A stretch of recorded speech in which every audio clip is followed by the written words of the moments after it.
that he's doing.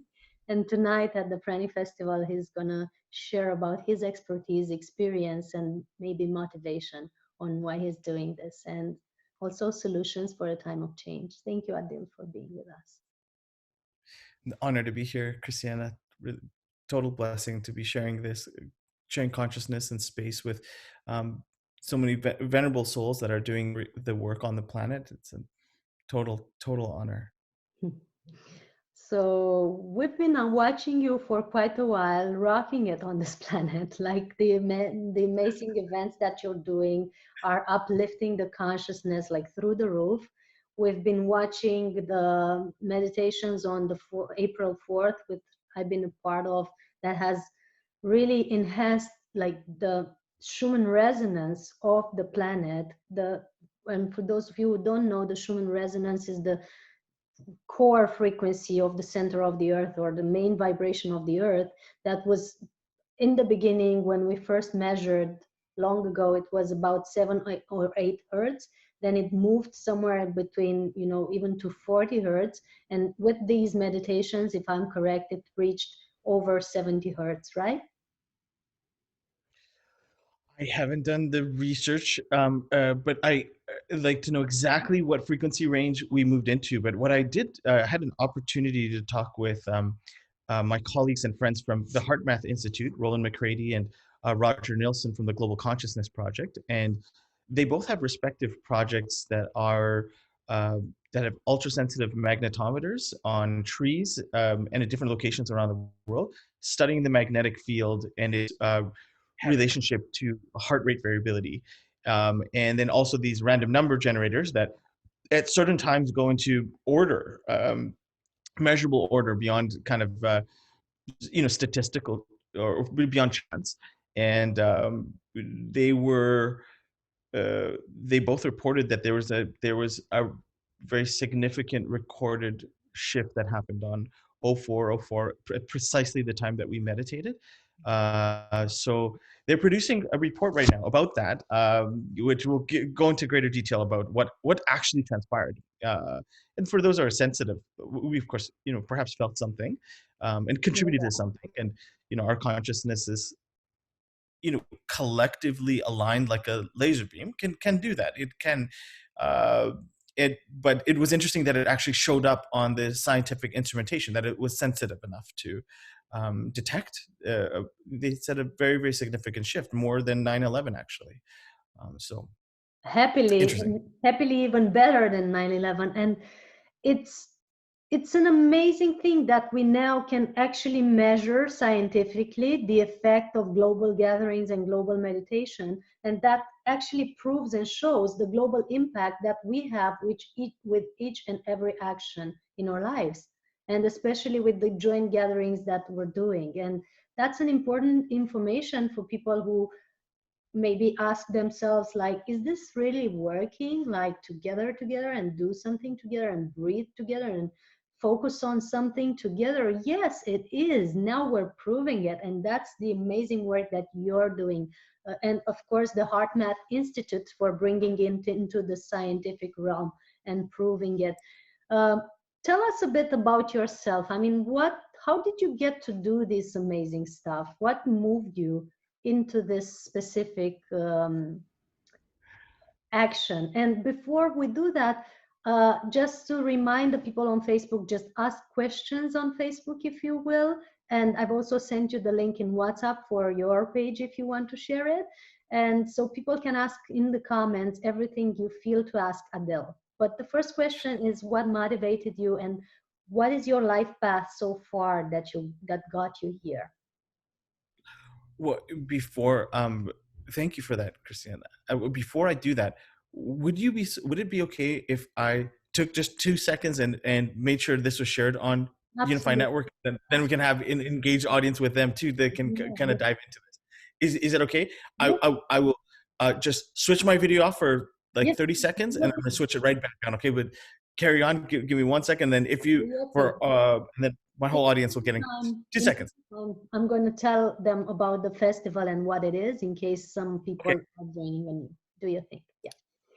So guys, if you're watching for the first time, and if you're for the first time here, and you've never seen one of our conferences before, the main topic of the festival of this Audience will get in 2 seconds. I'm going to tell them about the festival and what. Oh, something's happening. The main goal of the festival of now is solutions in the time of change. So we're focusing with each speaker to bring ideas and solutions for this specific unprecedented time in human history, where we're learning new ways to be with ourselves and with each other, and to really focus on what we need to transform together. And each speaker in this Pranic festival is a high consciousness being that has worked diligently for many, many years now in upgrading the evolution of humanity and the consciousness of humanity. Most of the people are nourished by prana or just light or chi without the need of taking physical food for a long time, 6 years, 10 years, 20 years or more. So they're very high consciousness people. But there's also people like Adil and others who have had this experience for a while, but they're constantly in the experience of being source connected, of being guided by something bigger than our human personality, and of having this connection and this powerful input on the contribution that they're bringing and the evolution of humanity. So that's the main topic and frame of this festival. We're going live almost each evening with a new speaker, and I have placed a link in the description of this video, which is the very link to our web page. And on that web page you can see the schedule, the new speakers joining, and how to also book your place for the next conferences. Each conference is free to watch, so you can watch it freely in live streaming. And of course, if you want to have access to the whole package of recordings, I don't know how many there will be because there's great people we're meeting every day. There's also there on the web page details of how you can access the lifetime package of recordings. So I'm placing the link in the comments for those of you who want to get more details and who want to join the next conferences as well. The following one is on Sunday, and tonight we spend beautiful time with Adil here. So thank you again, Adil, for joining us. Yeah, it's my pleasure. We're okay. So we're live on Unified now. We're live everywhere, globally live. Thank you for sharing that.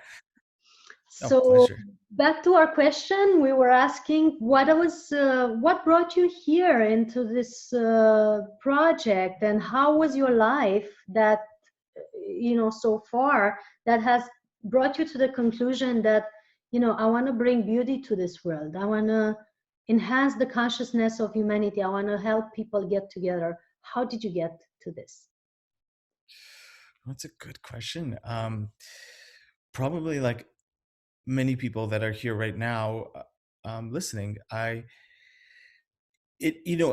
first you feel it as a whisper inside the being, not exactly sure what it is. Maybe when we're living the normal default existence, we begin to hear and question a little bit, is this really the way life should be? Because it feels like there should be perhaps, a world of greater depth, of greater meaning, of, why are we so distanced from the living world, from the source of creation?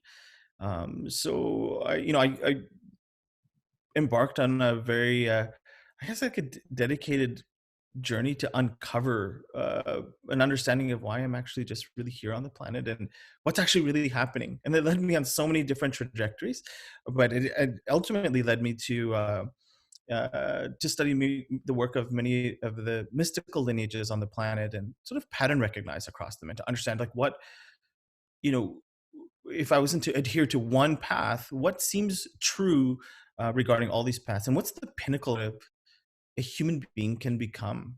And it led me actually to the study of many of these masters who are living in seclusion, and I was like, how are they surviving? And Some of them are living off prana. Some of them are living off of sunlight. Some of them are living off of, you know, they've learned to create a deeper connection to.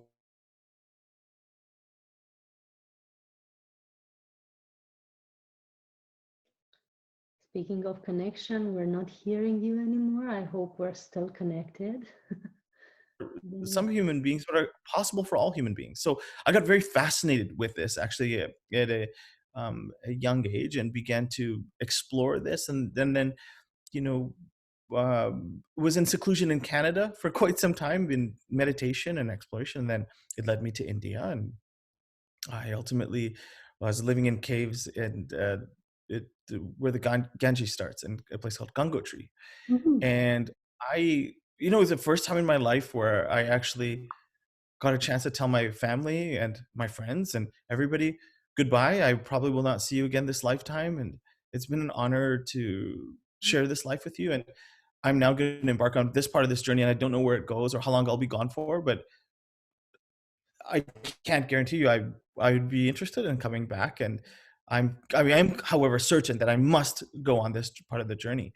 And so uh, I don't know if people here resonate, but it is a wonderful freedom that comes upon you when you unhook yourself from the responsibilities you have, I guess, spoken or unspoken, to the people that you love, and maybe even to this world. I think it was the Master Jesus that said that if you truly want to find this source, you have to leave everything that you're comfortable with. So everything that you've become accustomed to, that you Buddha went on a similar sort of experience, right? Leaving the palace. And I'm not in any way comparing myself to Buddha or Jesus, but I believe that archetypal hero's journey is provided and available to us once we listen to that silent whisper that calls us, right? And many people here have done that. And so I didn't know what I would find, but it's a distilled down version of it is that I began to, without having the distractions of society and work and doing of unnecessary things, I began to at first have come to the surface all of the stories, a story of my entire life, and then of other lifetimes that I've lived. And they felt like just like dreams, like almost like, but very vivid dreams and memories. And I could begin to pattern recognize from lifetime to lifetime. And I was like, wow, this is fascinating. And then kind of got boring after a while. Like, so what? Like, wow, my story, who cares? Like, and then in time, I began to see a story in another direction, not in my past, but I began to almost follow the thread of my past through my life into the future. And Mhm. like, it was like a wave. And I could kind of, and every time I would kind of go down that wave, I would see more and more and more. And it was the most fascinating. I didn't have any other stimuli, so it was a very fascinating story. And it felt very much like a fiction. I like, almost like, imagine if this happened in society, like, if our, I had a lot of time on my hands. So imagine how our financial system would play out over the next 20 years. Imagine how our educational systems would play out, our food systems, our civilizational structure would play out over, and what was the architecture. I was experiencing a certain level of freedom. So it was a very natural thing for me to feel like, why does it, to examine sort of the architecture of what felt like a certain type of oppression, or in general society, or inability to access higher states of consciousness freely. Like, why have we architected the world in such a way that it's so difficult to find the divine? Weird. And so I was in this contemplation, this inquiry, this exploration, and I began to study the convergence of many of the probability vectors on a certain moment in time, actually, where it began to become very clear to me that there was going to be um, a, a very significant transition in the world as we understand it, and on many levels: politically, economically, spiritually, financially, in our media, also environmentally. These I was watching the convergence of all these different vectors of creation that would sort of shift at this point in humanity. Like, of course, at this time, it felt like a fiction. The more that I began to look at it, the more probable and fascinating it seemed, So, of course, having no other stimuli, I went backwards and forwards in time, just watching this contemplation and juxtaposing my sort of interesting study of that with silence, long periods of silence, and the silence grew more and more. And the poignant piece of the story grew sort of more and more vivid. And so it's a long way of saying that I ended up beginning to see how we as individuals move from like unicellular organisms into like a very coherent multicellular self-aware organism as a society. And I thought of it as the unification of the human race, and the end of polarity, division, separation, and really illusion in many ways, because the truth is we are connected by this unified field, and we're actually light. We're immersed in a sea of light. So there isn't exactly a hard definition, as many of us have experienced, right, in our private moments. So, anyways, I could go on for a little while, but I began to have very direct and visceral experiences with the underlying field of creation, and with that, what felt like very profound clarity and understanding, insight about what is true and how that truth may reveal itself in societal systems. So a long way of saying, at one point I was like, I need to dedicate my whole life to this. This is awesome. How does this actually play out? And in time, that the story of Unify began to very much emerge in my soul as my dharma or my life calling, and so many other people's like life calling. It was a vehicle to synchronize life callings or dharma. So I decided to just like at some point love, and I'm gonna go crazy if I dedicate myself to this. Like I can't stay here in the cave any longer. I got to do this. So it was a big departure, and kind of to be like, okay, this phase is over, and now I'm gonna dive. Let's see what happens if I follow the breadcrumbs step by step by step, and it was magical. It was very magical, and at times very challenging too. Like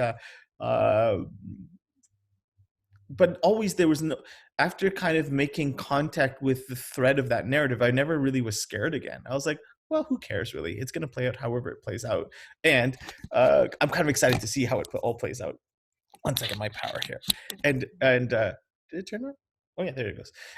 And so, yeah, and then over the course of time, I met souls like you, Christiana, and like Nassim Herman, and like friends of my soul that I could see that I saw, and for me, it was a feeling of met in the caves.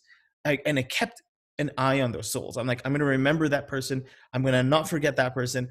If it's going to be a strange thing if one day I meet that person in person, in actual physical life.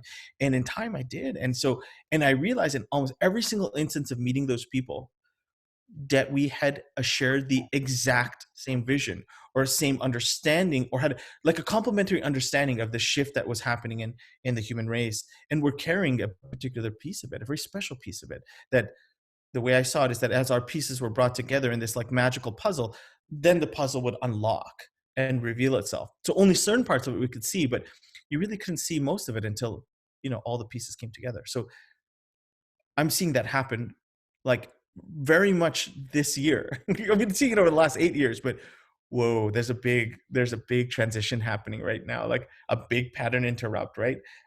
Perhaps we're going through the great transition. It's very obvious that we are having a shared experience on planet Earth, perhaps for the first time, like maybe upwards of 5 billion people going through a similar experience of quarantine and social distancing, and, receiving instructions from what seemed like a subversive authority to becoming very overt, being like, you must now stay in your homes and must experience this fear. And in some ways it's like, wow, this is interesting. And in other ways, like, it's somewhat, it's somewhat disconcerting, but also like what an opportunity, what a massive opportunity for us, and all these people that have now a lot of time on their hands to do what? Perhaps to explore ourselves, explore why we're really here, to meditate, to really contemplate what faith we've put very perhaps unconsciously in a system we've come to depend on, right? So it's a great time of questioning, no question. A synchronized time of questioning, a synchronized, and might it's going to be a synchronized time of revelation and realization as well. And yeah, that sounded amazing. And I'm sure many here are resonating with it. Actually, the comments are quite cute. I'm wondering, how long have you been in seclusion? For how long have you been away from the world? Oh, that's a good Speaking question. of speaking of this, everybody is desperate now that we want to get out, we want to travel, we want to work. There are people who are, even myself, who we are taking time away anyway, even when nobody tells us, because we just like it. We've had enough of the world already. We Oh, can play with it. And that's why I'm asking, how long have you been away? oh wow. Like how long did I live in the caves, or how long did I pull Mhm. away from society in seclusion, or how long have I kind of unplugged from default existence? What Well, do you mean by yeah, that's interesting that you've mentioned. So let's start with the cave, and then how long have you unplugged? That would be interesting okay. also. Yeah, so I would say that the cave specifically was about 4 months um, in seclusion, and then but I had unplugged then pretty seriously for about 2 years, and that was in 1996. So now, how many years is that? I don't even know. I don't know, I but how old but were you? That's more important. um yeah, I was it was at the period between 15 and 17 years old. So it was about 23 years ago, Ah. 23, 25 years ago. And that I had my big cataclysmic experience with the light at around 17. That's 23 years ago. So, and then you know how it is. It's like once you have that, and I'm sure many people here are watching this have had that, you go on a spiritual path to find what? To find the source of our spirit, just find the divine, right? And by my sense is by just that, the power of that very intention to know clearly and directly through your own experience is all the declaration that's required to the universe, like that declaration of readiness. I'm ready to know for my own self that it causes a like a catalytic chain reaction of realization, a revelation, right? Like I want to know, not just through reading about it or through studying about it or through hearing about it from a master or even touching it in a medicine ceremony. I want to know. Mhm. And it here we are looking through our eyes, maybe looking at a computer screen, but we turn our consciousness inwards to the source of that consciousness. It's all that's required is a knock on that door, a real sincere knock though, and it opens. Of course it does, right? And so, and many people listening here have gone through that, so they resonate and understand that. And then once you have an experience of that, you can't unsee that. You can't even, you might not be able to describe it. You may try all your life to translate it into your art or your music or some way that you could express this to another human being in such a way that it could catalyze perhaps a direct experience for them or the curiosity to have such a thing. But you can't never come back from it just the same way. Sometimes you go even crazy. I know I did that for but what, the world is a little crazy, like it's not exactly entirely sane, it's very fragile. Yeah. And so sometimes it's good to shake the foundation of that in your own inner being. And what a chance and opportunity that we have right now, where you don't have the pressure of doing something stupid, like having to do something that you don't really to honestly give a shit about. How many of us are actually sitting here are like privately feel good about the fact that, oh, I don't have to pretend like I care about going to work or doing something. Like, Jesus, I just, or even worry about paying rent or our mortgage or keeping busy. Enough. Like, what a sigh of relief for a moment. Just, whoa, enough. Like, and so I know for a lot of my family members and friends, they're a little bit like, it's a mixed blessing. They're really scared. They're like, how is this all going to turn out? How are we going to survive? And also like a curiosity, like, what if we go back and there's no new normal? I mean, there's a new normal. Like, what if we don't go back to the world just the same ever again? Absolutely. That's definitely not going to be the same ever again. Every blank second it changes, but especially now, yeah. And most of the people I know that are woke are basically like, yeah, this is the fall of systems. Like, it's the fall of our education system. It's the fall of our, like, governments as we know it. It's the fall of the economy. Like, yay! Like, and what that means is at the same time as sort of an artificial structure is deconstructing, perhaps something more true is being born. And behold, with the fall of the systems, or at least let's say a pause of the systems that we're still alive and actually thriving in a little way. Some of us, The environment certainly is, right? The yeah. earth, the skies are getting cleaner, the water is getting cleaner. The earth knows how to rebound and like kind of regenerate herself with the minute we're not totally polluting and destroying it at all moments. And perhaps that's a macrocosm for a microcosm, at the level of the human and even at the level of our consciousness. Perhaps this is a global reset. Mm-hmm. Gaia is definitely having a party now, and she needed it for quite a while. She's like in the spa, like pampering, doing this and that. Like, oh, these people are so amazing. They're all in their homes now, finally. I feel, but Totally. Go in your room. Yeah. not to be thought that we're uncompassionate to the people who have lost other people or who have lost their assets or stuff like this. We know that there's desperation in the world, but we're saying that along with that, good things have also come, and we have to also look at the good things and enjoy and be grateful for the shift that is really happening because it was necessary. And maybe systems are not falling, but certainly many of them are shifting, and we're looking forward to see into what like what's going to come next. And many people are now founding organizations or projects that are constructing a new economical system where we can share differently, where we can orient more into open source sharing and so on. So we could address a little bit of that. How do you see things enveloping now in your environment, in your community, and so on? It's a really good question, Christiana. What I see is that the human heart is finding ways to express its love for each other, even though we're separated in space.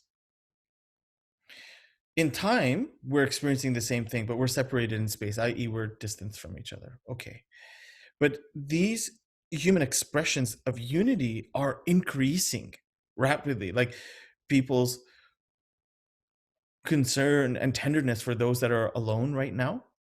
Imagine those that didn't create a big financial buffer. I mean, I know I didn't. And many souls and friends that are just like, but it's, I'm watching so many of us offer to care for each other. And some other expressions are things like these global meditations. I am tracking right now 7 of them, of different groups that have reached out and they're like, we've got the guidance to do a global meditation, a global prayer. I'm like, wow, okay. And I mean, many people who have, great influence over society. And not that that's important, from my perspective, who cares really? But, certain individuals, if they get bitten by the bug of the great unification, by can actually influence many hundreds of millions of people to do it with them. Like today alone on May 1st, Oprah is hosting an event called Unite at Unite. I think it's unite.us. But look it up. But I don't know, something like 100 celebrities and influencers that are all basically like, now's the time to unify. Now's the time for us to come together as a human race. But this primary narrative is happening through so many different groups. On May 8th, we're working with Mike Tyson and Tony Robbins, who are also wanting to host the global meditation. And then on May 23rd, we're hosting another one. May 24th, another one. May 27th, June 21st. Probably the most massive one I've ever seen in my life is every great organization of unification. Every good major global meditation organization, the United Religions Initiative, Unity Earth, I mean, just all the unifiers of the unifiers are all collaborating on June 21st for Global Yoga Day, World Peace and Prayer Day, where all the indigenous are uniting, the summer solstice.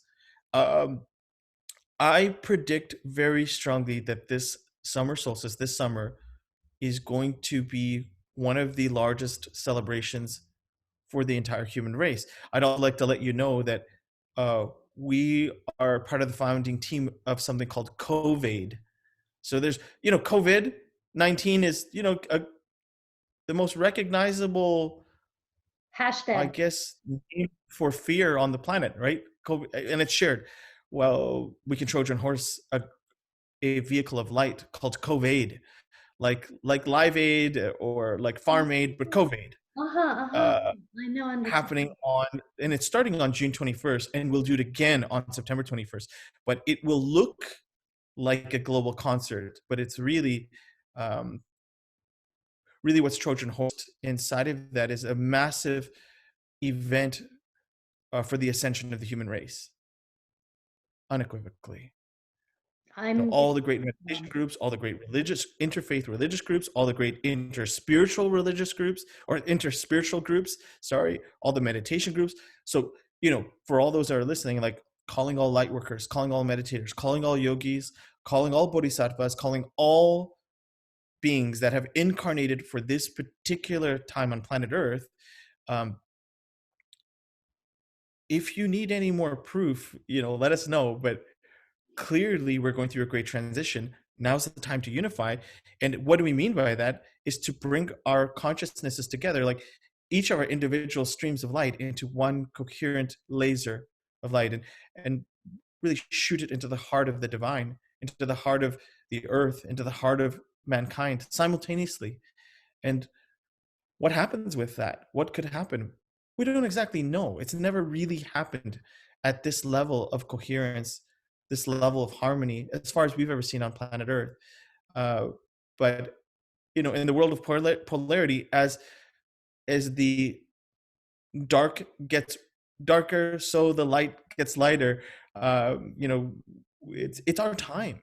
And do we need any more proof? It's clearly our time. Not to polarize against anything, not to bring anything else down, but perhaps to emerge something that's long overdue.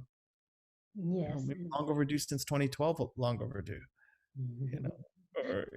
So anyways, you get it. Before. Yeah, it's impressive. I actually am a part of Global Yoga Day and invited to speak, but I had no idea it was so many people collaborating for it, because as I'm running these 5 projects in parallel, I don't have, the ability to focus on what's happening in the ones that I'm invited. So I'm so grateful to speak to you guys, and you let me know of the beauty of it, and in how much enjoyment is it. And so the first one following is the one on May 8th, right? With Tony Robbins. Yeah, on May 8th. So you can look that up at here. Let me give you the exact website so that I'm precise here. Sure. Stand by. Because Tony Robbins is amazing. The way he has evolved also a long time, and included meditation in his life and in his conferences. I'm actually doing the priming exercise for a few days now, and I'm loving it. I don't know if, I'm sure you know that priming exercise that he's doing in his groups. And I'm loving the way he's also connecting and uplifting people, and to be able to be a part of your gathering is quite a good thing that you're bringing him in. Yeah. Oh, you know what? My correction here. They indicated to me that they were considering changing the date of the event to May 21st for astrological reasons, and Okay. I'm so grateful they did that, because May 21st is actually a much more powerful codex. But here's the, I don't know if you can see this. Yes. Um, can you see it? It's at Sion Earth, SION Earth.com, May 21st. And it's and you just go on there, and they're calling it a hashtag Mayday. And they're I'm really grateful they did this, because it gives us another 3 weeks to kind of just build a critical mass. And so we'll see two primary beat frequencies that I'd like to just tell you about. Okay, so there's going to be a beat frequency that it actually started on 0101 2020, for the New Year's, for the start of this millennium. And then it went to 0202 2020, 003 2020, which were both kind of under the covers a little bit. They're really critical events that happen if you go back in time to look at them. And then the very, and that, you can say like certain switches were pulled or turned for what we are experiencing as a global pandemic. Okay.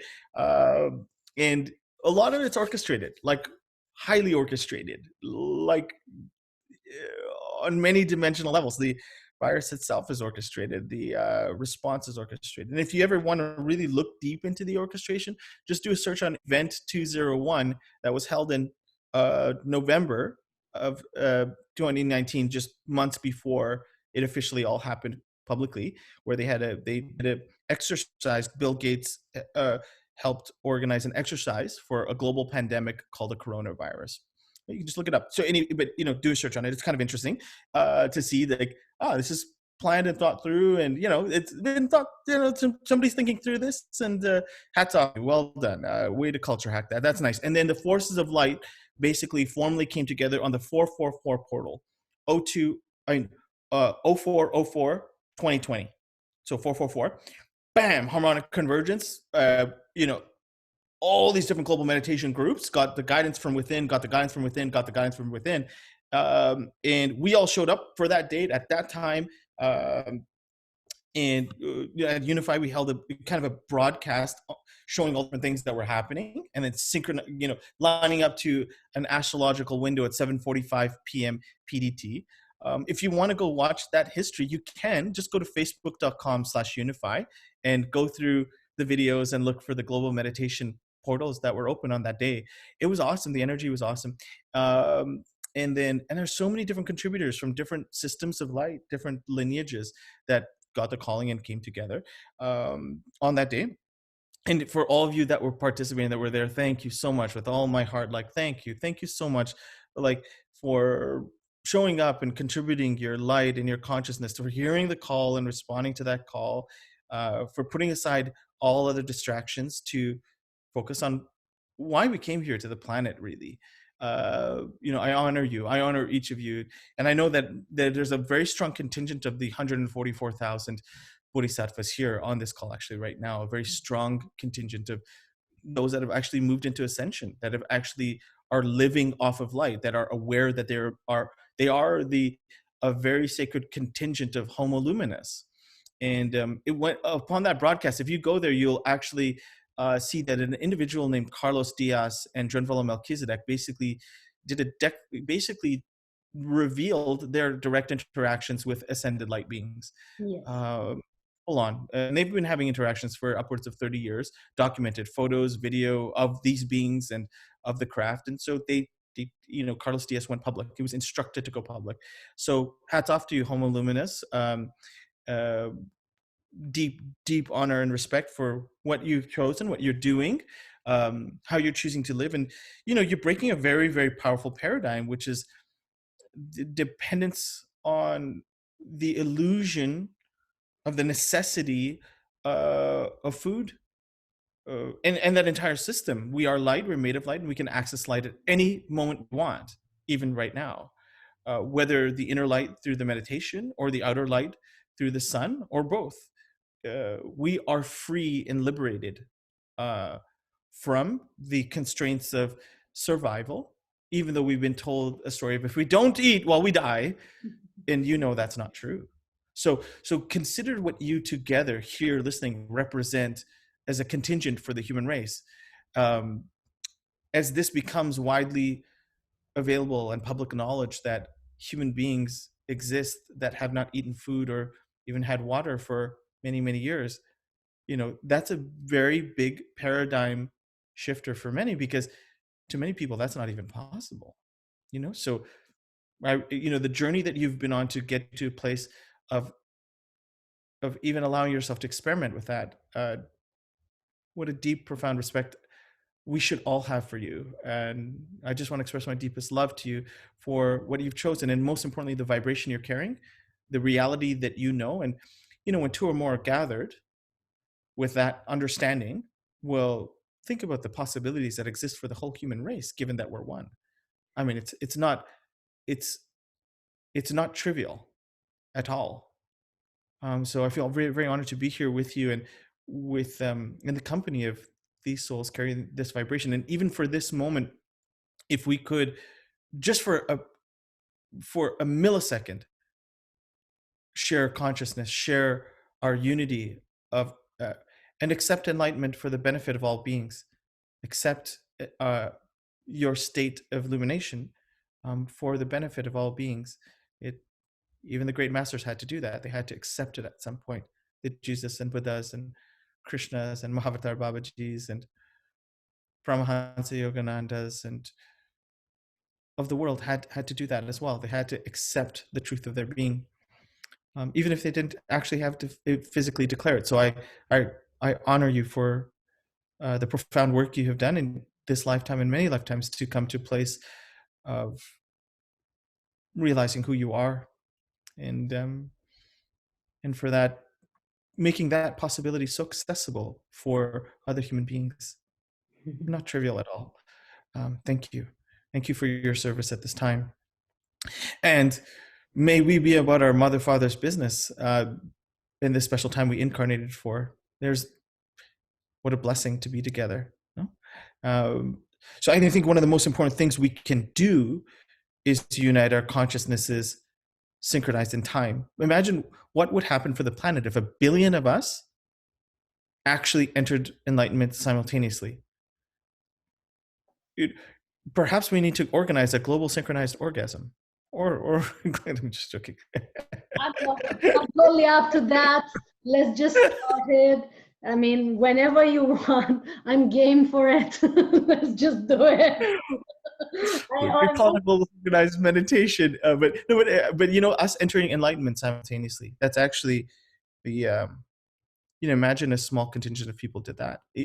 Even the people listening here right now as part of the Pranic festival that actually said, "Yep, that's my calling. I can do that." Well, then let's be about it and do it. And I invite you to, let's get our practice together on these global meditations. That's good. And then at the special astrological window of the summer solstice, let's shift the timeline of planet Earth. Why not? It's given to us to do that. Why not? Why can we not, create a tipping point of cosmic consciousness on the planet? We can. It's just very simple. It's just aligning to it, choosing it, deciding it, knowing that is the case, and it's done already in spirit, and then actually just playing out the situation in physical form. That's cool. And then let's do it again on September 21st, and let's do it again on December 21st and March 21st, every solstice and equinox from here on indefinitely. In fact, indeed, if you look back in time, they have been already observed by light workers and meditators and yogis and holy sacred people on the planet since time immemorial. They are the sacred windows that have been observed. And each of you have been there as part of those ceremonies, So, we carry the codex of that one beat frequency, solstice and equinoxes, 4 times a year. And the codex that we'll see this year is 04, 0101, 0202, 2020, 0303, 0404, 2020, 0505, 2020 this year in a few days from now. Let's just join in meditation. We're just going to host a moment of meditation on 05 at 5 p.m. in your local time zone, 0505. 2020. That's it. Super simple. Just meditate with us and tell everybody you know. And we can do it silently in the higher realms. It doesn't have to be a big overt muggle thing. It doesn't have to. But then 0606, 2020, 0707, 08, 08, 09, 09, 10, 10, 11, 11, 12, 12, 2020. These are the master numbers. They exist as bridges for default society to enter higher states of consciousness, but they are held by the light workers and bodhisattvas and the enlightened beings on the planet because they're the bridges. The other dates are the solstice and equinoxes: March 21st, the spring equinox, the summer solstice, June 21st, the fall equinox, September 21st, which is incidentally also Peace Day, and December 21st, which is the winter solstice, which is also World Spirit Day. Well, March 21st and March 22nd is World Water Day. So it goes from Water Day to Yoga Day and World Peace and Prayer Day to Peace Day, which is World Peace Day, Inner Peace to World Peace, to World Spirit Day, an interfaith, interspiritual day of the divine on December 21st, which is coming of the light. So those are also the 4 primary beat frequencies you have to hold. And then there's another set of beat frequencies we have to hold, which is the 21st of every month. So January 21st, February 21st, March 21st, April 21st. So you'll see this again happen May 21st of this month. Then you'll see it on June 21st, which will sync up, right? July 21st, August 21st, September 21st, which is the fall equinox. So that 21st beat frequency, September 21st, November 21st, and December 21st, syncs the solstice and equinoxes because they all happen on the 21st. Yeah, so you see there's 2 different monthly beat frequencies, right? This weird default one, 0404, 05, 05, 0606, and then the 21st of every month. Boom, boom, boom. And if you cannot come to the 21st of every month, then just the solstice and equinoxes. They're the big ones. Boom, boom. And if you only want to do one this year, then do June 21st, the summer solstice, the PowerPoint, or its antecedent, December 21st, the winter solstice, also power. So anyways, all this. I'm not telling you anything you don't know, but we got a contingent of the 144,000 light workers. We can just open up the light codes. And just to honor that last little piece there, it is a sacred time. Choose a sacred place, like a pyramid, Stonehenge, a holy place of worship, any place on the ley line that's part of the grid of consciousness, if you, to the degree to which you can. And the truth is, your own inner being, wherever you are, is a sacred place as well. So that is also good. But sacred place, sacred time. Yeah. And that's all. And then we shift, it's becoming mainstream. This thing that we have, the grid work, the light work, the meditation work that we've been doing for how many years, right? Is now becoming cool and mainstream. Yeah. Hallelujah. Oprah's gotten bit by the bug, and Deepak Chopra, and Tony Robbins, and Mike Tyson. Mike Tyson, look at the symbol of that. Mike Tyson was the most prolific, fierce force of anger and rage on the planet. He was like heavyweight boxer of the world.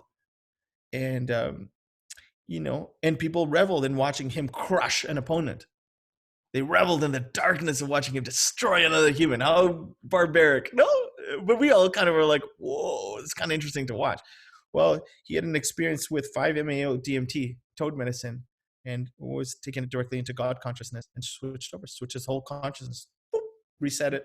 And now he's an alpha light worker. He's just gangster. If you ever want to see his vibration now, he's a very fascinating human.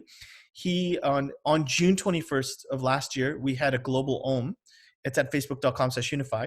If you go to the broadcast there, go look for it. You'll find the broadcast there for the global Om, and scrub through to the end. There was Russell Brand, David Pramal, Krishna Das, all these different souls were on there. But Mike Tyson showed up.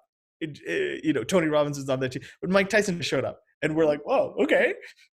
And he had this white beard, and he's just and he cried. He was such a sweetheart. He said, I feel like I'm in the company of my family.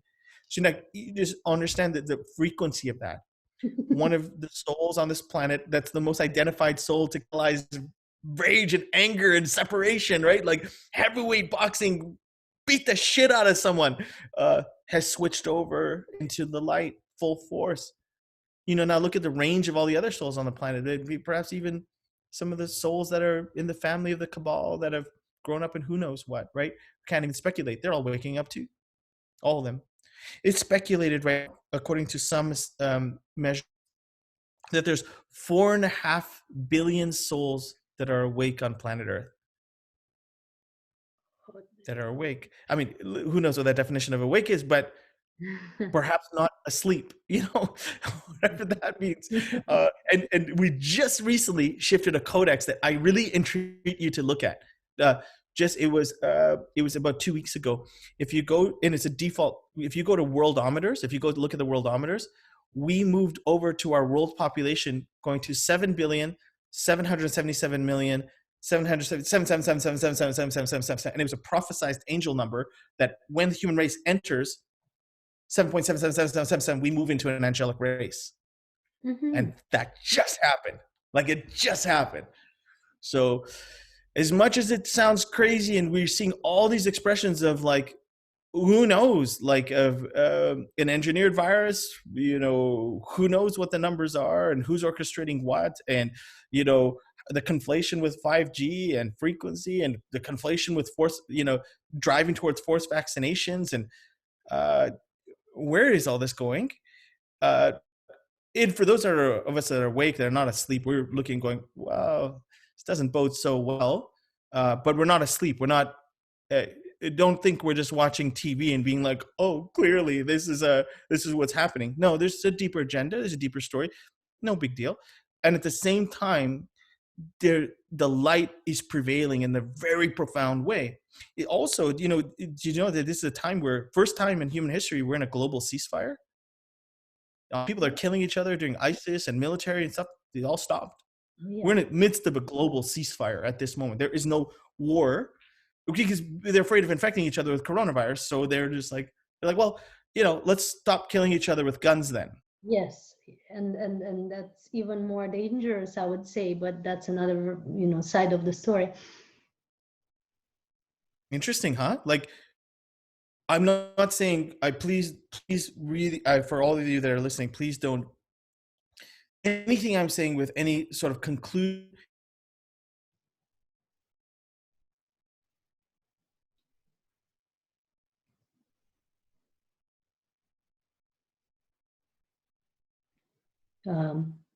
You clearly, we're in a time of transition, and what I'm most interested in is, what does that represent for those of us that have awoken to our true identity, individually and collectively? What does that represent? It represents one of the most profound opportunities we've ever had, and perhaps the time that we came to incarnate for. So. Yes, or the time we stayed on Earth for. I actually was invited to leave Earth 2 times in the last 6 years, and had the possibility to very easily do it without any, big disruption for my body or anything. But yet, I still looked at it, and it's like, yeah, there's more fun to come. I'm staying, like that. Could I ask you about that? Yeah, absolutely. I want to know. Like, when you say you were invited to leave, as in you had a tragic accident and you had the opportunity, a near-death experience, or an ascension? You moved to ascension experience, and you're like, wow, I can conscientiously leave the planet, and you decide to stay. I was when I was transitioning to this lighter way of feeding myself, around 2014, 2015, I was having also, very different way of being in the world. So I was quite secluded, very silent most of the time, not social most of the time. So not in a cave, in an apartment, but still very, very secluded. Only when I had conferences or sessions with people, in one-on-one sessions, I would speak mostly. And the rest of the time I was in silence and not eating much, not much at all. And I would have this perception in some days that I'm having some source of nourishment flowing through my body that's not allowing even water to go in. Like, anything that is from outside would be too harsh. And my body would change at that time, also structure very much. So sometimes my body was visible, sometimes was not. Very weird things were happening. People have reported seeing me at that time in multiple places, not you know, and so on. So I wouldn't go so deep into it, because some of the things that were happening are not really easy to digest or believe. But at that time, I was also in the summer of 2014 or 15, I was feeling called to really leave my body. Like many times I would walk on the street, have to sit myself down, and I was just called into a council where I was working on the planet a lot. And my body would just sit on that bench or in my bed, preferably. And in that time, I would just do something else in another realm. And these times would increase to the point where I was spending very little time doing things in this realm and much time doing things in that realm. And I felt that Pause there. Pause there, Christiana. For all those that are listening right now that have gone through almost a parallel experience to what Christiana is saying, because I know I have this too, and I know many of the viewers are going, that happened to me. That happened to me. For those of you that have experienced that, either on the Facebook chat or wherever you're receiving this transmission, put an emoticon just in there. I just want you to just see how much of a unified or shared experience this is, that you're not alone, and we are, how profound that we're actually one, like really truly one, and only separated in some ways by our experience of time. Sorry to interrupt you, Christiana. So at that time you were being called into these councils of light, where you're working in higher realms for the earth, for humanity, for the ascension of the human race, right? Tell us more. And you have an audience that is very much listening to this right now. I mean, if you would feel open to share it, perhaps you'd be okay to for those of you that aren't really resonating to this story, please leave. And for those of you that are really resonating, please stay and really hold a place of light, because Christiana, you're about to share some codes that will probably change many people right now if they're open to receiving it. Okay, so first of all, you can type yes in the comments if you've had similar experience or resonate with it. It would be great to see yes. And yes is also a code for saying yes to having this experience if you want it or want to remember it. It's also a yes that encodes it into your system as well. So that's part of how easy it is to do things right now. You just say yes to it. So back then, yes, I was spending a lot of time in that realm of consciousness. Now I'm able to do it simultaneously. So I'm here and there at the same time and in multiple other realms at the same time. Back then, I was just learning to transgress between the realms. And I was also, because I was spending so little time focusing on this reality, which I've seen it all. I've done the marriage, I've done the corporate job, I've done the achieving multiple levels in success, in management. I've done the chasing and the money and all this stuff. I've done it all. I checked it all. I was no longer interested. Not that I'm rejecting them, but it's like, okay, check, check, check, check. Let's go to the next stage. So I was spending very little time addressing this reality at that time.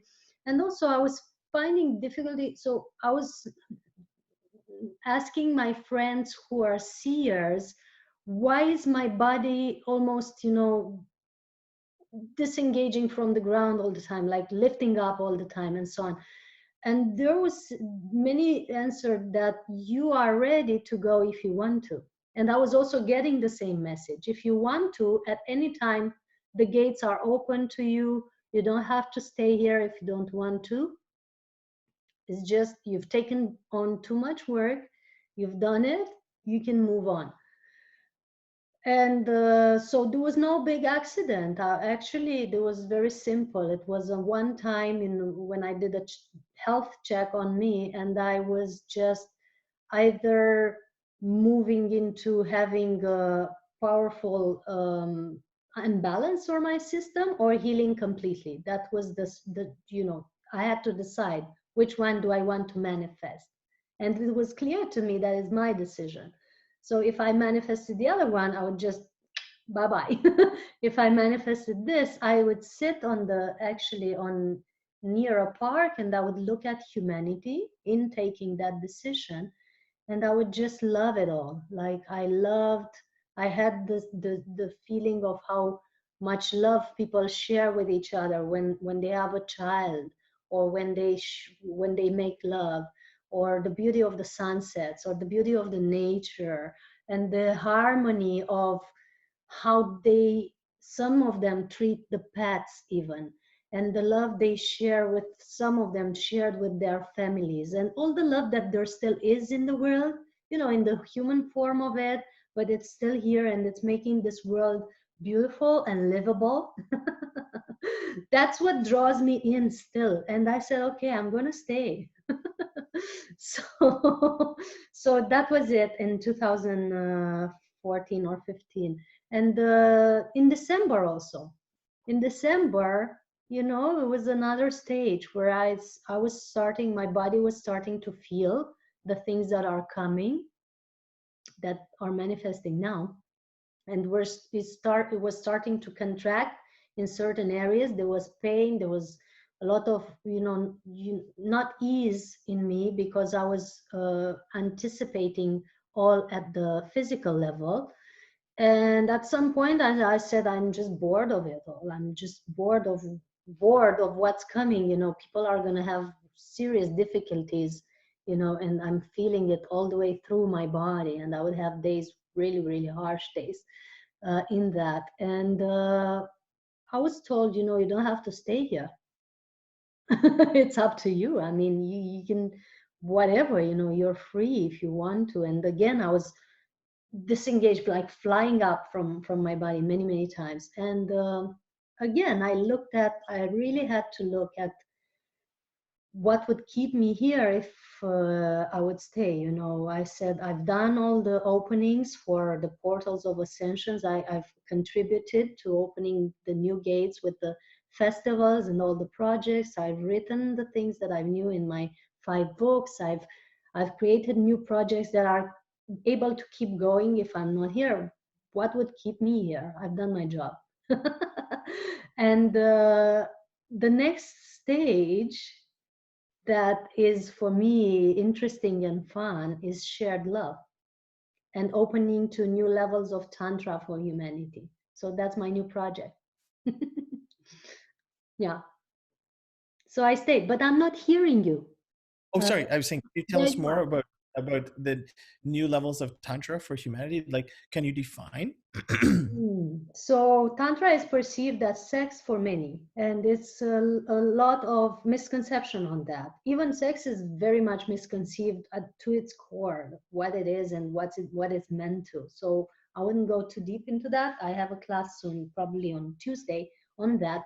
But Tantra is deeper communion at a deep level with yourself first. It means union actually with your divine being, and between your divine masculine and divine feminine inside. And from that state of union, if you are to dive into it, it creates the possibility at the whole human race to be diving into the balance of masculine and feminine on this planet, and into a healthy game between the two polarities or parts or whatever you want to call them. And that's the true Tantra, actually. And that can be, of course, taken into the physical, and how we dance with each other, and how we share love even through our physical costumes, which are our bodies, but can be way beyond that. Like you can be in a tantric flow with the whole universe, with the planetary movements, with the whole galactic dance, with the sun and moon dancing in the sky, with even more touchable things like the flowers around you. If you feel that you're one with them, you are in the tantric flow with them. You are feeling their feelings. You are feeling their beingness, and how it's pulsating, in apparently outside of you, but it's actually flowing through you. So that's deeper tantra, and that's a deeper intimacy of being intimate with the whole universe, which is coming forth now as more and more of us are awakening. And we're called to have that, because in higher civilizations, union is not even close to what we're doing now. It's way beyond what we're doing here now on the planet. The union between two beings and the union between souls is perceived at a much deeper level. And on that, we've been in the Neanderthal of relationships. And it's time to move on from there. It's time to share in a different level. And that's the new thing or project that would heal humanity from the core, from the basis of it. Like, we're going back to the base, baby. That's what's gonna happen. Yeah, so I'm willing to actually be a part of it and contribute to it, because it's a nice project. And it started long ago, like way long ago, from the Krishna and the Christed one, and they've all represented beautiful models of tantric beings, and we've just ignored it all and and shove it in under the carpet and made beliefs to be very different than what reality is. And to wrap up, that we're very much helped. We're very much helped. We're not only from beings of light that were here on earth and now they're in ascended state, but actually beings on ships that are far, more and more contributing to the uplifting of humanity. They're actually keeping those of us who are ready and willing to receive help, they're keeping us in a very elevated state and really offering a lot of help. Like, hands up if you relate to that. You can also type yes in the comments for that. And yeah, I would lift my foot if I could. It's a lot of help coming in, guys. It's a lot of help. Like, I'm constantly communing with these beings and constantly receiving. I'm actually perceiving myself as part of a joint consciousness that is speaking through this body. and Totally well articulated. And recently, as I finished a class a few days ago, which deals with uplifting the consciousness of humanity, it's called the Pranic process online. Another one is starting on May 7th. As soon as I finished, my neighbor calls me, my father sends me flights flying in a specific pattern together. And the next minute, like the very next minute, my neighbor calls me from the third floor and say, go outside. And outside there were 20 ships aligned in the exact same pattern that my father has sent, flying on the sky in front of me near the mountains that I'm living next to. It was like a total message of salutation, of confirmation that we're on the right track, and also of the confirmation that we're being helped. And this kind of activity I'm having constantly these days here in my place, and I'm sure many of you are having in your places as well. And this type of contact is constant with the ones that are awakened, so get ready for more. Yeah. But please feel free. And by the way, so we're in communion with them at this very moment, and Yeah. there are those of us that are incarnate here aware of that. We're in resonance. So just if we want to increase the frequency or declare readiness, we're allowed to do that as human beings. But you can, if you'd like, just if you'd like, put a heart into the comment section right now. Just declaring readiness, and then uh, everything you're saying, Christiana. Last time on 0404, right during the Carlos Diaz presentation, we had something similar where many people said we're ready, we're open and ready for, seriously ready for contact, ready for the codes. And the next day, all over the news, there were crafts everywhere. People were sending me videos and photos and news articles of basically, like, it was all over the news. So it was not only heard, received, but there was a very direct hello from our friends saying, we hear you and we're with you. And so we can do that again right now. No, please, if you're listening and you can understand, you feel what we're speaking about, feel free, like just put a heart in the wink, wink, put a heart in the comment section, and, then open yourself and be ready. And I humbly recommend that if you want to kind of receive the latest operating system or upgrades to the applications in your own inner being, you can do that. You're allowed to do that by orienting your consciousness through the center of the sun, to the center of the galaxy, to the center of the universe, the Hunabku, and ask for the latest operating system and latest applications, and give yourself some time and space to experience that for real. Just open yourself to whatever that is. And you have the absolute right to declare,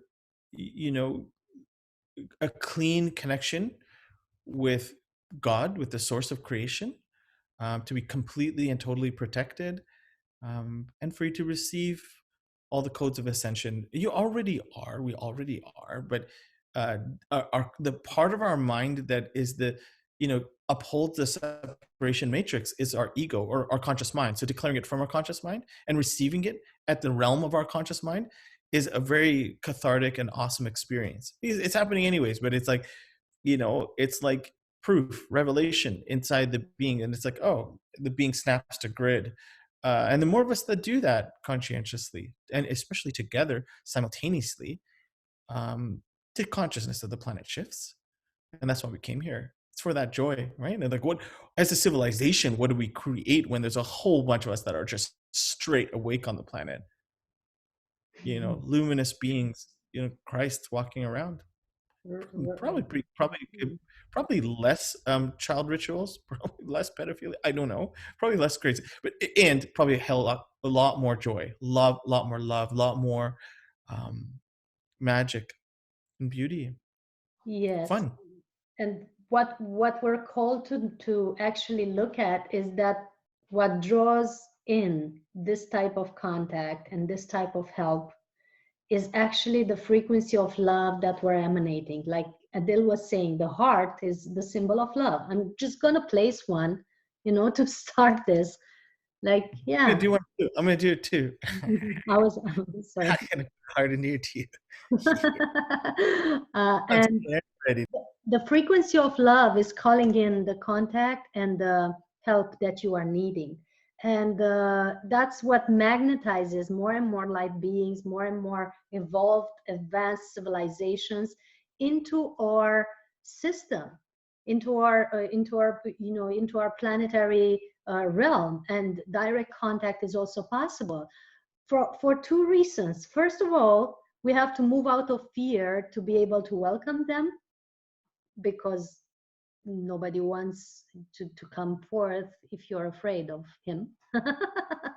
And also because love is the very resonant frequency that, by the law of attraction and by the law of resonance that operates in all multiverses, is generating such contact. So if you're matching your frequency with the frequency of the ones who you want to invite in, love is going to do it for sure. And I was recently in a very secluded place up in the mountain where there's no Wi-Fi and no people and very little thought forms as well. So it's a place of very beautiful peace. It's a pyramid here. And when I climbed down from there, when I drove down from there, I would literally be able to see the blanket of the I don't know how to call it in English, the blanket that covers the consciousness of humanity, not allowing it to move through. It was back in the summer that I was there. And seeing that layer of constructions, multiple constructions, related to all kind of stuff, fear, money, sexuality, power games, this, that, fame, all this that keeps people in this under the blanket. They can't go through it, because they're still kicking their heads into it. Seeing it, I said, can can I operate a little bit? Because it's my training to see things and then remove or transmute them. And I thought I was shown that to be able to vanish some of it. And I asked, thank God, I first asked, didn't go from my ego game mindset. And I was told the answer that I received, was they have to ask for it.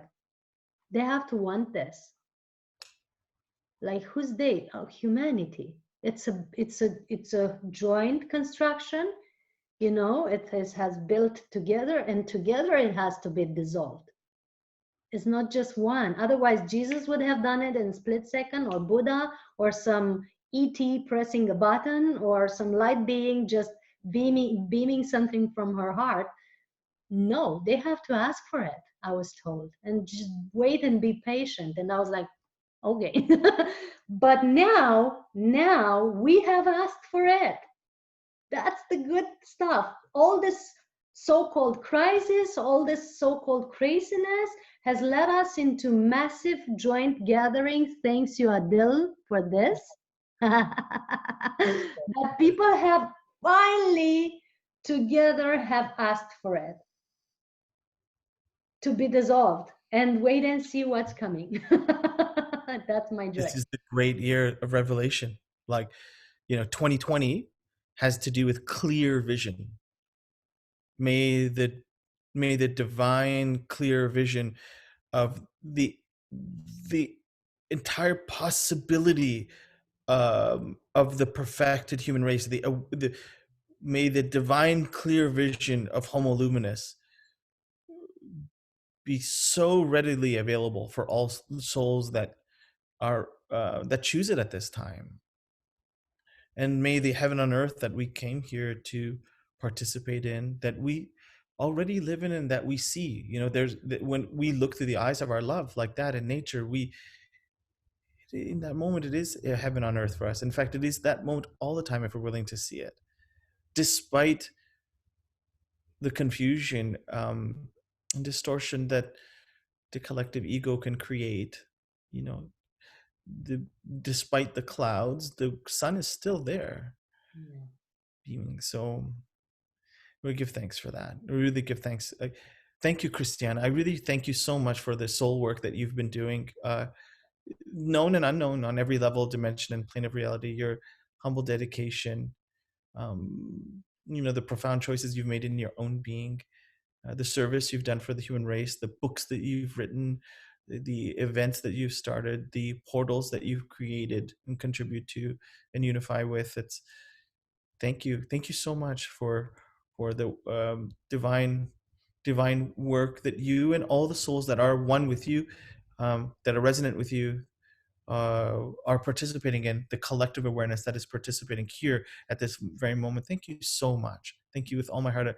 I love you very much. And I love you too, and right back at you. So I'm very grateful. That's why I really was the point of inviting you here, because you are one of the ones who are very connected to this rhythm and to these choices of uplifting humanity. And I'm really, really amazed by the diligence and refinement of orchestration of how you bring people together. Like, I'm watching and learning every day from you, I must say. I've been much more secluded in my ways of doing things. So now I'm literally learning to open up to larger groups and stuff. And I'm really grateful for the impact and the waves that you're creating, and for including us all. Like, to be in that meditation of 4-4 with all of you has brought so much joy into my heart that is rippling and rippling and rippling. And it's on my, board of gratitude of the most important moments of being on earth, So I must tell you that. maybe in this moment, may we in this moment unify our families, our tribes of light, really, and welcome all the tribes of light that are serving the great awakening on this planet at this time. All the stratas of intelligence, in all the stratas of intelligence in nature, all of our star brothers and star sisters, all the stratas of the ascended masters and the rays of the Chohans and all the master rays, all the angels and archangelic races, all the beings of light on every level, dimension, and plane of reality, uh, serving the awakening here happening, serving the ascension. Thank you so much. And we declare total readiness to interact with you, to participate with you, to love with you, to celebrate with you this new chapter of the human race. Um, and it's just so grateful for this. And even in this moment, the high tantra of our lineages meeting, being masculine and feminine within, the Ida and Pingala, and without, also from Atlantis and Lemuria, from the masculine and feminine, from our the ancient races that are, and families and tribes of light that are represented here in this friendship. Our ancient lineage, yeah. It's coming back, and it's us actually. Our ancient lineage is us. We are the ones we are looking for. The ancient lineage. I mean, it's us coming back and again until we get it, and now we got it, hopefully. And I want to just mention a final addition is that people are seeing this stage like being a very sad one. Most people, general population, being a sad one, being a crisis one, and so on. I want to say something that is going to sound weird to some. It's that every time when at a galactic level, it's time for a shift. I'm not saying just planetary level, because the meditations that we've done have impacted at the galactic level. And we know that have had great impact in multiple civilizations out there. Every time at the galactic level was time for a shift, a situation of crisis was somehow created that would generate unification of multiple civilizations. Intergalactically, it was the same. So now also on planet Earth, what this situation is generating, as you beautifully pointed out, is just creating a unification between our personal agendas and our personal ways of being and our institutions or global influencers, like you were saying. This whole thing is just coming forth to make us unite. It's a beautiful thing to orchestrate for that purpose. It gives me great hope and happiness to be here on the planet with you. And that's good. We've chosen a great time. It was a good one. This one's an interesting lifetime, no? Like, it's awesome. Love you, CRISTIANA. Thank you so much. Love every one of you here that is with us in resonance in this heart field with us. Thank you so much for taking this time out of your day and really beyond this moment sharing the dharmic work that or the dharmic play, the dharmic joy that we have come here to do together. It would not be the same unless we were all one. Yeah. Yeah, thank you, Adil. So for all your work and for everything you do, and we won't keep you any longer because I feel that to some level, you have to move into something else, right? Yep. I'm getting hit on my And emails. I'm feeling the thing. Like, I'm busy with the most important thing. So yeah, thank you again, and let's join together, CRISTIANA. As much as you want to work together and serve together, the answer is absolute yes for me and for my family, and we're well. I welcome it. I really welcome it, and maybe join together on just some of the these bursts of light that are going to happen on May 1st and May 5th and May 21st and May 23rd, 24th, 25th, and then there'll be a whole series of them in June, but June 21st will be a big one as well. So let's bring our and for any of those that are listening, please try to contact me and CRISTIANA if you are representing or working with a ray of light, with a tribe of light, with a team that needs to be aligned at this time. We just have to create the right mandala and the right configuration for for that pattern of light for us to harmonize, right? And so, and we're completely always open to it, always, always, always, always. And we're, there's bandwidth in terms of time, in terms of what we can individually do. So take it upon yourself to respond to the calling from source, from your guides, from the council, and act accordingly, act at God's speed with the guidance you're given. And in us moving like that together is what creates that harmony, that orchestra of light. And an honor to be an instrument in this orchestra with you. Absolutely. And I'm totally into collaboration. Whatever you have next, just let me know and I'll just spread it forward. Our audience has already witnessed live or in recording the previous meditations of Unified. I posted them all over the place already so that people can have hope. That's the purpose, right? To create more hope and more upliftment. And of course, I'm going to be totally with you in the next ones as well. You have full support from me and the team. And CRISTIANA, I'm just feeling the inspiration of this right this very, very moment. But what do you think on May 5th, us hosting a Zoom together and just putting a bunch of just the souls of light that are vibrating at the highest frequency that we know, and we'll just find a time that feels comfortable, and we could just get together and meditate on that day together. And it's in only a few days from now, but we just very simply don't have to make a big thing of it. Just do it for the sake of doing it. Do the highlight work, and we'll go live on Unify if you want. I'd love to. I just feel inspired to invite that if you feel like it, absolutely. and whoever you'd like to invite. That's my favorite game. I will invite everyone, see who joins in. Those of you who are online and listening, just please be notified that you're part of this. And I'm going to also, of course, share it with all the ones I know that are holding a big flame of light.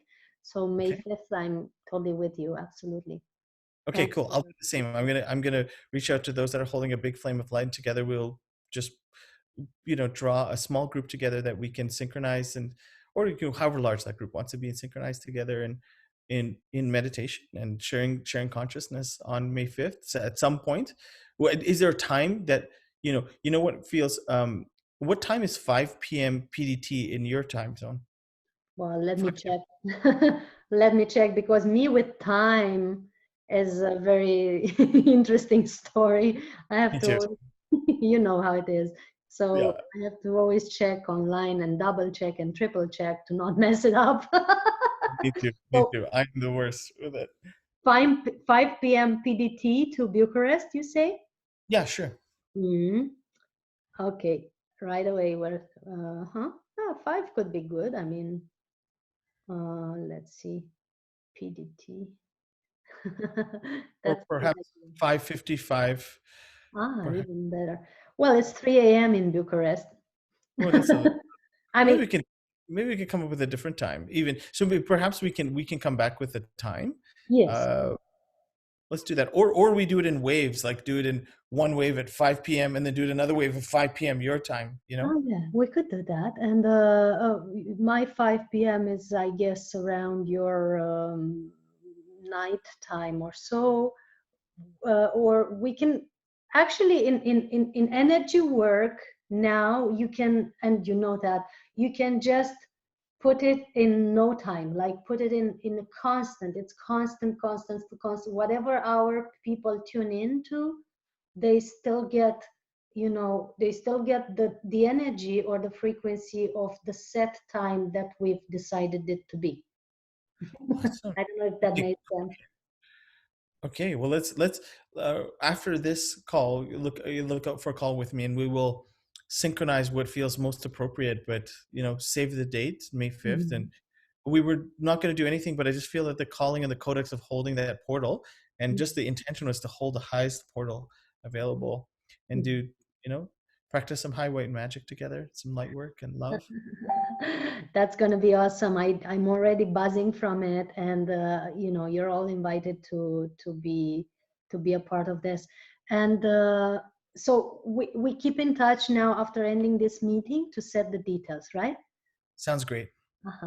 And for all the ones watching, thank you very much for being with us. Thank you for watching. You can watch the next one of the conferences on Sunday at 7 p.m. with Nicholas Pillards.